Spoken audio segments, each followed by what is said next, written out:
These are the best highlights from today's 2024 LCK Summer Split matchup. This is exactly the way you have to play this as the Viego. Try to get early objective wins. And so far, I've been nothing but impressed by DRX. Yeah, the timing's so good that Fake is back because, you know, they obviously have a lot of prio bot, they have a lot of prio top, but mid is the one where you're like, you know, I think Owner's going to have to scarf him. Yeah, Owner is up a level, and he is going to get 2 of the grubs. And with Faker nearby level 6, they were considering it, but especially seeing Pleta in mid, they're just going to back off, and that's 1 grub over to DRX. Yep.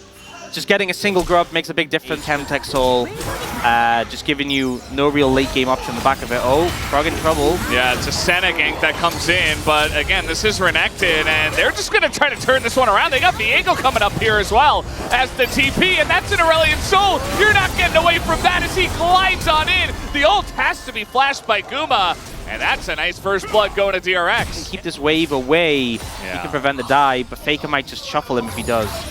The root's going to come in, but that's Dominus as he goes in. The flash from Owner, but they just don't have the damage. I mean, this is under a turret against a Fed Renekton with Dominus and Black Cleaver finish, so yeah, Frog that dive did not work. Playing it really well. I mean, the flash looked weird, but he knew if he got flashed on the edge of the tower, he'd get immediately ulted by Faker, so put himself back deeper under the tower, able to clear the wave, able to negate the play. Yes, it cost his flash and ult, but... And yes, I mean, Frog's going to be pushed off of this one, but the damage is already done up here on the top side. Yehu has set this up, and they have the Rift Herald, which they will probably put into the mid lane now. Yeah. So DRX ahead of tempo here, and nearly a 2,000 gold lead. Will be shored up a little bit by Faker picking up this turret, but still feels good for DRX. Yeah, it feels like they're making all the right decisions in this game, honestly, which, you know, considering how many struggles DRX have had in the last several weeks, this is such a good look for them. It's a charge, and DRX moving now towards the Dragon. Feels like maybe with that pressure, they should have just moved towards the Dragon earlier, but trying to stay together as a team. Yeah, T1 going to struggle to approach. Control over Banana Brush and the Aurelion Soul being able to put down that field does make it hard, but Owner looking for a flank. This is a big ult from the side of Carry. It's going to hit 4 people, and the ult from Zeu is going to knock back the Aurelion Soul as a big ult will come from the Aurelion Soul. But now the Vi goes in, and we do have the Nico pop-up, but a lot of members on the side of DRX are low. But where's the damage from T1? So many low health bars here on the side of DRX, but nobody can kill anything. Finally, Carry will get the second kill onto the Viego, and Guma on the Senna level 8 is able to get that final kill onto Pleta as T1 finally turned that fight around. Super scrappy fight there, but T1 edge up in the end. Guma getting a ton of value in that fight, just unhit for the whole time. And the CC from T1, the target selection ends up going in their favor, but still felt very close, very down to the wire there. Value out of those team fight ultimates from the Poppy and the Ornn especially. And now trying to get to work here on a Frog who just got his Dominus back, was probably spamming that one, and now do they have the damage to chase him all the way down the lane? The double slice and dice will come in, and Frog does get away. Does manage to dip out of that one. They will still lose that tier 1 tower in the top lane, but Frog's been doing a pretty good job of weak siding, getting away from sticky situations, and it will just be a trade of towers in the side lane. Even with that fight loss, it was slight, so the gold is about even right now between the two teams, although T1 looking for a bit more here. TP gonna come in, they won't give up this tier 2 if they can help it. Farm, or maybe struggle to get farm in lane. Carrier is very farmed right now. Yeah. 201 CS, he is super bulky. Not really gonna chunk through this one as the ult is gonna come down, hits the Senna, and a bit of damage here on a Carrier. But it's pretty much just Yehu trying to hold on to this mid wave everybody else is backing. Yeah, very Scrappy and Sponge playing super aggressively up in the face of the T1 there. Obviously has his ult to buffer like a Vial, but now TP coming in, they really want this mid tier 1 and there's nothing DRX can do to stop it. Yeah, I mean, everybody just backed, so Yehu alone is not gonna try to hold on to that one. He will stick around and pick up as much Stardust as possible. He's at 215 Iron Pit. And so T1 will just get another Chemtech Drake, as now, little fight coming in, but Carrier goes way too deep by himself, as now getting flanked by Frog. He is all alone in the enemy jungle. Down he will go. That is that very tanky Ornn just dead, and now DRX looking at that Baron. Yeah, Ornament came in for Carrier, and he was like, I'm invincible. Apparently not, is a lesson he quickly learned. And empowered ult for Yehu now. One member of T1 down, Carrier no TP, they used it for the mid tier 1. DRX want to start up this Baron. T1. Okay, this Baron, specifically the Hunter Baron, does a lot of damage, but this is going to be a rough steal from the side of Owner. I mean, there's a Kalista, you've got Smite, and they're down a member as the knockback comes in, and now it's just a massive Aurelion Soul ult, and the Kalista gets the Baron, and T1 do a bunch of damage, but they're losing everything else. Nobody on the side of DRX will fall except Sponge, and Zeus is just on the run here. Yahoo looking for a little bit more, and he should be. Okay. Too much healing, too much healing. So the plants are going to come in, and that's fine. That would have just been the bonus. Unkillable Renekton as this game comes along. Yeah, it's really difficult for DRX to hit this tower just because of the threat of the Ornn ult, the Vi ult. So they are struggling to get this tier 1, but it looks like they're trying to move down towards bot for Zeus. Looking to land a stun or something. The Keeper's Verdict is going to hit the Aurelion Soul away, but the two members of DRX are already on the Poppy, and Zeus cannot survive. As that Poppy looking really squishy at this point in the game with the amount of damage that DRX have and the momentum they have. Yeah, great ult from Yahoo, and Frog layers the CC, kills him, and the damage from Sponge is there as well. The Ornn comes in but not able to connect.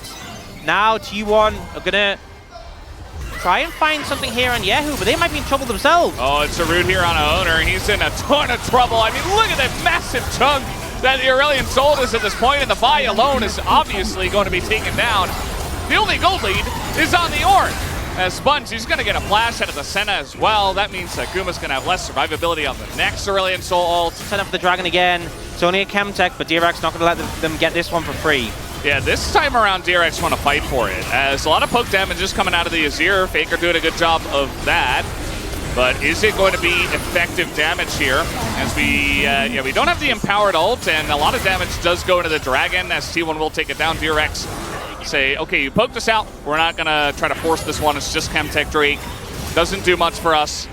And now just kind of chasing T1 through their own jungle. They want to push and get some mid-prio here and maybe take down another turret. But now, Peria going to throw his ult as the flank is coming in. Sponge in a really rough spot. As now the ult from the Poppy's going to knock him away. Yahoo's all alone on the top side of this one as these fights have been so messy. Pleta, a massive ult as Faker in a lot of trouble, has to flash away. Keria going in by himself. He's got Guma on the backside. Yahoo's going to go down by himself. Keria is so tanky, but does eventually go down to the human nexus that is Teddy. T1 looking for a little bit more on the chase as the charge comes in from Zeus, and it looks like Pleta will have to give his life for the team. T1 managed to find that engage, and that's the danger against this composition. Oh, Teddy! The flash comes in. That's a shutdown for the Vi, and importantly, Teddy will be taken down, and Baron spawns in 15 seconds. Yahoo is TPing in. They can contest this. They absolutely can with Yahoo and how gigantic this Dragon is, but the Ornn ult comes in as T1 look for the turn, and they get absolutely bombed in the river. Massive damage comes out from the Aurelion Soul as Yahoo, he is going to go down to Faker though, who is doing an insane amount of damage, and now Zeus and Keria able to win a 2v2 up there. Frog trades one back, but man, that Aurelion Soul ult was insane, and DRX stopped the Baron attempts. One of the things that got buffed, you know, the nerf to the tap cube with the buff to the ult damage, and you could see it there. And now DRX, they can start it up. They don't have a jungler, but they have a Kalista, and that's all you need. They got a Kalista, they've got a tank, and this Baron does do a lot of damage. You see Frog is getting a little bit low, and Faker with the Mega Cone is just going to go to the north side here alongside of Zeus and try to fight this straight up. Pleta just trying to avoid it as the Fates call. They dodge the ult from the Poppy, but they take out two, and it's only Teddy who does get the Baron. And wait, Teddy! 1v2ing! Teddy able to stand up to two, and no! Will take him down at the last moment. Rely on that, but just going to go for the Drake, as they do have just an intense amount of damage. The smite comes in, and the Kalista secures it. And T1 say, well, you get it. We'll try to get mid-prio. Frog in a lot of trouble, goes for the Dominus, is going to get swept in the team, and Frog is just so tanky, though, as the rest of DRX is coming on over. They want to take the fight. Owner is in a lot of trouble, but the Yahoo ult doesn't do that much damage, and down will go the Renekton, and now Yahoo's on the run. Pleta's on the other side of the fight, as here comes Faker once again, looking for more, but the peel comes in from Sponge to help out Teddy. Nobody can get on this Kalista. as they're trying to lock the It's coming soldiers in. forward. And Owner, here comes Zeus looking for this, but the Sonya's is going to keep him alive. And the rest of the team is able to dive under the turret. Zeus is able to lock them in place. As now Teddy, the range from the Senna is too long. And maybe, just maybe, T1 has won a big team fight. I don't think they'll win the game, as now they're trying to get Pleta here, who was just pushing mid, and he will just die. Yeah, the human nexus, but Guma is now a fountain laser and just runs him down. T1 managed to get a clean sweep in that fight. Pleta trying to push the wave out to stop the game being ended. They will keep their nexus for now, but... And then Yehu, the ult wasn't empowered, unfortunately. They only get a GA, and then the chase down. The slows from this center really starting to be a problem for the side of DRX. Sponge gets caught up by Carrier, and it's just flank from Zeus as well at the end. The Zonya's from Yehu is great, but this Poppy has been a won or lost fight now. They're clearing Baron vision around the Baron, and they are starting it up. DRX have vision, but T1 have their engagers ready to play interrupt on whoever approaches. Yeah, I'm looking for this Keeper's Verdict right now as the ult comes in from Frog. They want to get... Oh, the massive knockup from the side of Pleta and the follow-up, but T1 are still turning this one around, but Faker the first one to go down. Guma's also going to hit the deck. The rest of the team, though, is dead on the side of DRX, but this Viego is getting reset. Finally does go down as it's just the 2 tanks left, and the Dragon is just breathing on everyone. A triple kill comes through, and Zeus will go down as well. And they have that damage to get the job done. 4 members there, and then the old follow-up on the back line, and they just get melted. It's kind of insane that the fight was still close after that happened. It's credit to, you know, T1 scaling in their comp, I guess, because they got absolutely bodied with that engage by the side of DRX. And by the end of it, DRX still won, and they still have their Dragon up. They pick up the Baron in live, as you can see. Any little difference is going to help. Yeah. I remember, no empowered ult now. 12k damage, 11.5k damage in the last fight. Yeah, when he can breathe fire, when he can ult like that, he can get the damage down. Yehu doing a monstrous amount, and now he doesn't have the empowered ult. They don't end up fighting the Chemtech Soul. T1 will get it. The team moving on over. Zeus on the chase here, as T1 do not want to give them this one, but they're already getting to work on this Dragon. Yeah, the Callisto secure really makes it a lot easier, but the fight's going to come in. Oh, the ult there onto the Renekton, but the massive damage there. But Yehu is alone in the front line. He has to go Zola with the turn, but their Dragon is already dead. Down will go Faker, though. Is there a chance, perhaps, for Sponge and Teddy to carry this one? Owner on the chase here. Pleta's going to go down. Teddy's also going to go down. I think T1 have finally broken the backs of DRX in this game 1. They managed to take down Yehu. The ult looks massive. Pleta gets a big ult, but it's just not enough. And Guma, the Fountain Laser, comes through clutch in this game. T1 able to close it out. An absolute battle to get to this point, and this is just game 1 and breaking the record 4 kills in a game this summer. An absolute slugfest. I mean, this was just insane. 46 minutes. I did not expect to cast a game like this in game number 1 of this series as well. But T1, they do take down the Nexus. They get the first win of the best of 3. Which moment was your favorite? Let me know in the comment section below. This is OP, and I'll see you tomorrow. Take care.